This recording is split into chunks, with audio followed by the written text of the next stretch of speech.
Hello viewers, welcome back to our channel. అందరూ ఎలా ఉన్నారు?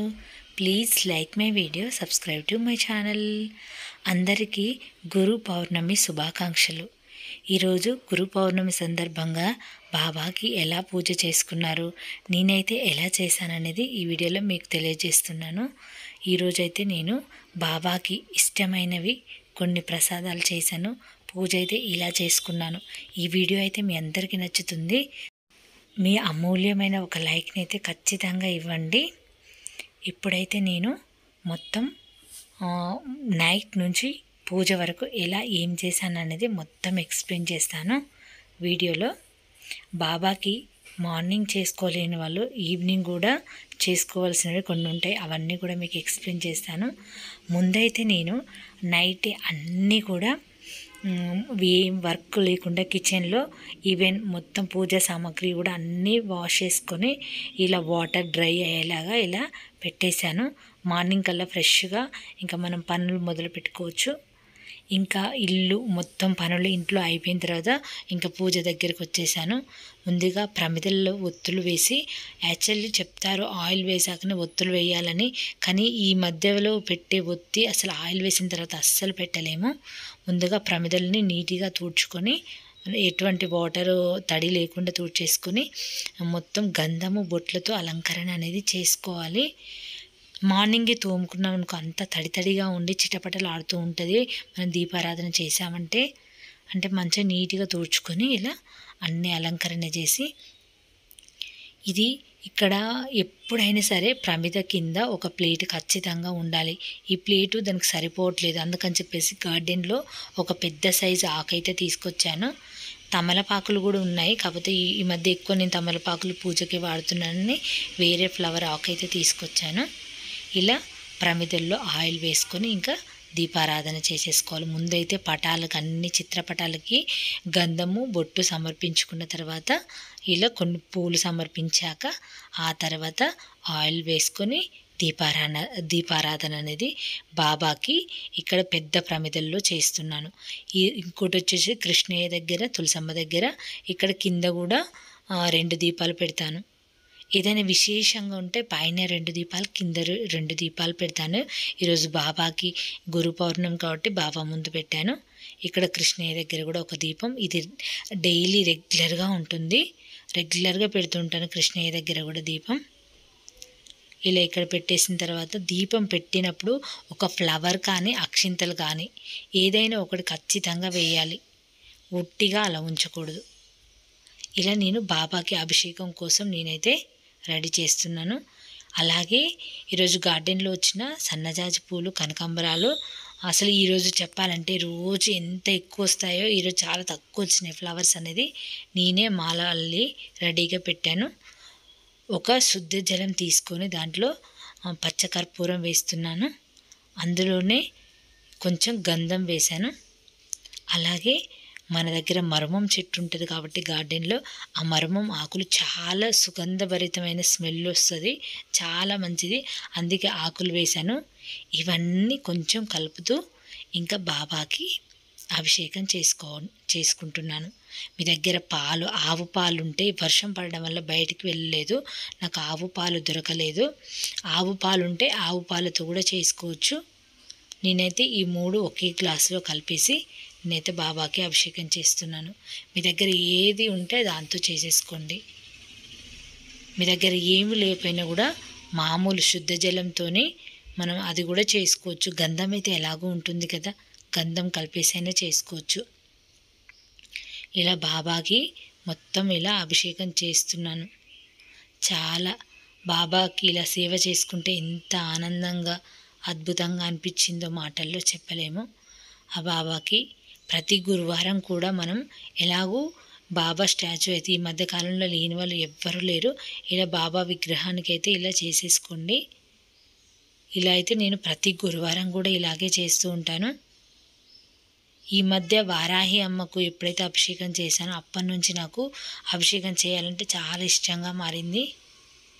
ఇలా నేను ఇంకా ఈ గ్లాసుడ్ వాటర్తోని చేసిన తర్వాత ఆ వాటర్ మార్చేసి అవి ఎప్పుడు కూడా తొక్కే ప్లేస్లో వేయకుండా మన తలపైన చల్లుకోవాలి. నేను వేరే ప్లేట్లోకి మార్చేసి ఆ వాటర్ పక్కకు ఉంచాను. మొదట్లో వేసుకోవాలి. ఆ వాటరు మన తలపైన చల్లుకున్న తర్వాత ఇంట్లో అందరి తలపైన చల్లుకోవాలి. గంధము బొట్టు అయితే బాబాకి సమర్పిస్తున్నాను ఇక్కడ. అలాగే నేను అల్లుకున్న పూలమాల ఉంది కదా, మర్మం ఆకులతోని తీగమల్లె ఫ్లవర్స్, సన్నజాజి ఫ్లవర్స్, కనకంబరాలతోని అది అప్పటికప్పుడు దీపారాధన చేసిన తర్వాత కొంచెం టైం తీసుకొని వెంటనే చిన్న మాలే కదా అప్పుడే అల్లేసాను. దీపారాధన చేసి అల్లేసి బాబాకి అభిషేకం తర్వాత ఇలా అలంకరణ చేశాను. ఎంత కలగా అనిపించిందో. నా శక్తి కొలది నేను చేసుకున్నాను. అలాగే ఒక పాత్రలో నెయ్యి వేసుకొని బొంబాయి రవ్వ వేసుకున్నాను. యాక్చువల్లీ నేను సేమియా పాయసం చేద్దామనుకున్నాను కానీ పాలు చెప్పాను కదా వర్షం పడడం వల్ల బయటికి వెళ్ళలేదు, ఇంకా పాల ప్యాకెట్ తీసుకురాలేదు. బెల్లంని పాకం చేస్తున్నాను. ఇది బెల్లంతో రవ్వ లడ్డు చేస్తున్నాను. బెల్లం పొడి, యాక్చువల్లీ మా దగ్గర మేము వైట్ షుగర్కి బదులు బెల్లం పొడి వాడుతూ ఉంటాము. అది బ్రౌన్ కలరు షుగర్ వాడతాము, బెల్లం పొడి కూడా వాడతాము. నేను బెల్లం పొడితోని పాకం తీసేసిన తర్వాత మనం నేతిలో వేయించుకున్న రవ్వ ఏదైతే ఉందో, యాక్చువల్లీ అదే జీడిపప్పు ఇవన్నీ కూడా పిల్లలు అప్పుడప్పుడు తింటున్నారు, అందుకనే వేయలేదు. ఓన్లీ కొంచెం యాలకులు వేసేసి ఇలా అది చల్లారిన తర్వాత లడ్డూలాగా ఇలా చేసేసాను. రవ్వ లడ్డు ఈజీగా నేతితో వేయించాం కాబట్టి ఇంకేమీ వేయకుండా పర్వాలేదు. అంటే మనం మామూలుగా జీడిపప్పు ఇవన్నీ వేస్తే కూడా బాగుంటుంది కానీ పిల్లలు ఎప్పుడు పడితే అప్పుడు తీస్తూ తింటున్నారని ఇంకా వేయలేదు. ఇలా అయితే చిన్నగా ఒక 5 లడ్డూలు అయితే చేశాను బాబా కోసం అప్పటికప్పుడు. ఇదంతా కూడా ఎప్పుడు చేశానంటే అభిషేకం అనంతరం ఇంకా ఇవన్నీ చేసుకొని పోయి అప్పుడు నేను శ్లోకాలు చదువుకుంటాను. దీపారాధన చేసి అభిషేకం చేసిన తర్వాతే ఈ లడ్డు చేయడానికి వచ్చాను. ఇంక ఈ లడ్డు బాబా దగ్గర పెట్టేసిన తర్వాత నాకు వచ్చిన అన్నీ చదువుకోవడానికి ఈ లడ్డూలనైతే నేను ఒక తమలపాకులో పెట్టాను. ప్లేటు పెట్టడానికి బాబా దగ్గర ప్లేస్ సరిగా లేదని చెప్పేసి ఇంకా తమలపాకులో పెట్టేశాను అన్నమాట. అక్కడ బాబా దగ్గర ప్లేస్ కొంచెం తక్కువగా ఉంది, ప్లేట్ పట్టడం లేదు, అది పెద్దగా ఉందని చెప్పేసి ఇలా తమలపాకులో పెట్టి సమర్పించాను. ఇంకెంత చక్కగా కూర్చొని ఇంకా ప్రశాంతంగా బాబాకైతే పూజ చేసుకుంటున్నాను. బాబాకి ఇష్టమైన రోజా పూలు మాత్రం ఈరోజు ఒక్కటి లేదండి. రోజు ఎన్ని ఫ్లవర్స్ వస్తాయో బాబా కోసం, ఈరోజు మాత్రం అసలు రోజా పూలు ఒక్కటి కూడా పూయలేదు గార్డెన్లో. ప్రథమం సాయినాథం, ద్వితీయం ద్వారకామయినే, తృతీయం తీర్థరాజన్, చతుర్థం భక్తవసనే, పంచమం పరమాత్మయ, షష్ఠించ శిరిడీవాసనే, సమాప్తం సదుర్గనాథం, అష్టమం అనాథనాథనే, నవమం నిరాడంబరం, దశమం దత్తావతారణే, ఏతానా దశనామాని త్రిచందే ఏ పటెన్నర, సర్వకష్టభయనుక్త సాయినాథ గురు కృప. అఖిలాండ కోటి బ్రహ్మాండ నాయక రాజాదిరాజ యోగిరాజ పరబ్రహ్మ శ్రీ సచ్యుతానంద సదుర్గు సాయినాథ్ మహారాజ్కి జై. ఓం సాయినాథాయ నమః. ఓం సాయినాథాయ నమః. ఓం సాయినాథాయ నమః. నేనైతే ఏదైనా విశేషమైన రోజుంటే మాత్రం పచ్చ కర్పూర హారతి ఇస్తున్నాను. నేను ఒక పంతుల దగ్గర తెలుసుకున్నాను, తొలి ఏకాదశి కానీ ఆంజనేయ స్వామికి కానీ ఇట్లా గురు పౌర్ణమి ఏదైనా విశేషమైన శుక్రవారాలు, శ్రావణ శుక్రవారాలు కానీ ఏదైనా ఇలాంటి పచ్చ కర్పూర హారతి ఇస్తే చాలా మంచిదని తెలుసుకున్నాను.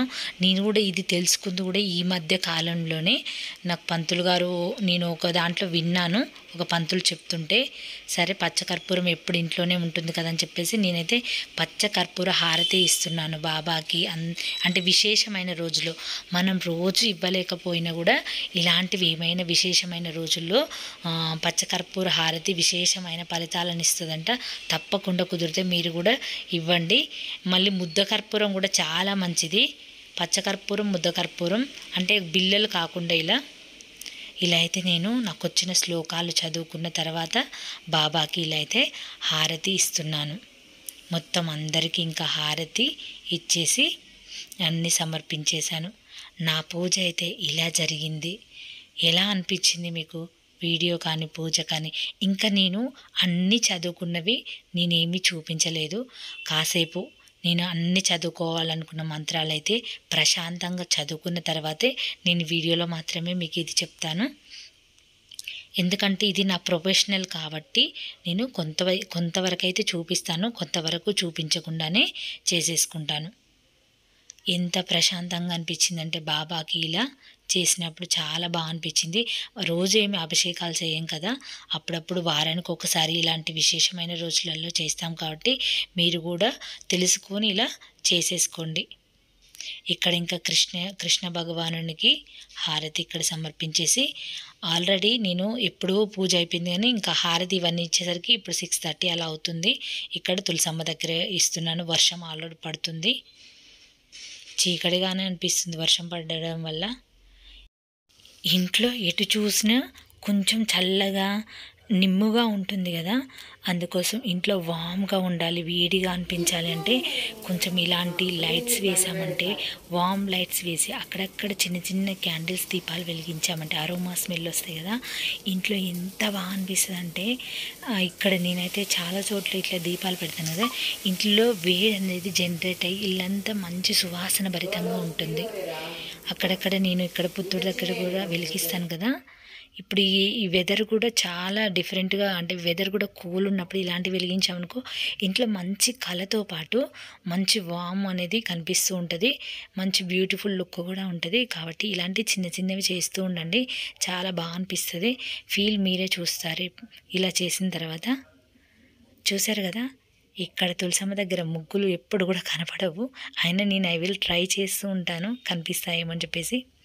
నేను రోజు కూడా అమ్మవారి దగ్గర కమల ముగ్గే వేస్తూ ఉంటాను, అక్కడ అదే పడుతుంది, పెద్దదైతే ఇంకేది పట్టదు కాబట్టి. ఇక్కడేమో ఒక చిన్న ముగ్గు అయితే చక్కటిది వేసాను కానీ కనపడట్లేదు కదా. ఇక్కడదే ఈ వెదర్కి మొక్కలు ప్రశాంతంగా ప్లజెంట్గా కనిపిస్తుంది ఇంటి ముందంతా కూడా. చూశారు కదా, వీడియో నచ్చిందా? లైక్ చేస్తారు కదా, ఛానల్ని సబ్స్క్రైబ్ చేసుకోండి. Thanks for watching.